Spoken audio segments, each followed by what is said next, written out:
A State Board of Education member is taking heat for attending last week's Stop the Steal rally. Yeah, she says she wasn't involved in the violence at the Capitol and she's actually denouncing it. But members of the Ohio Education Association say that's not enough. News 5's Jesse Schultz with that story.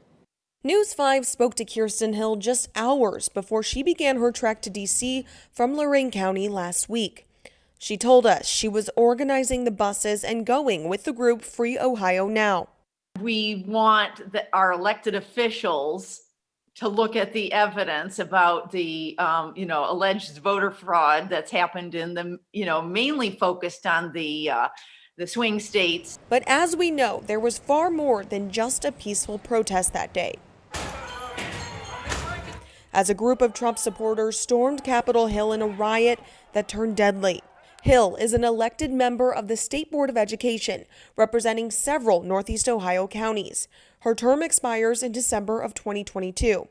The board is responsible for implementing standardized testing for public schools. Scott Demaro, the president of the state's Education Association, says the bottom line is, as someone in her position, she shouldn't have gone. As educators, as people that are very concerned about the message being sent to the 1.7 million children who attend schools in our state.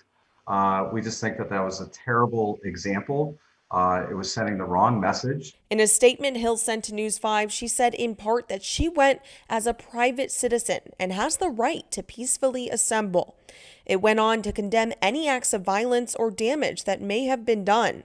Hill said her participation at the event consisted of listening to President Trump's speech, walking to the Capitol, praying at the National Mall, and waving her American flag. But Demaro says her statement's not enough. She doesn't recognize or acknowledge the gravity of the situation. This was a violent insurrection on our nation's capital that led to the death of 5 people, including a police officer. For News 5, I'm Jesse Schultz.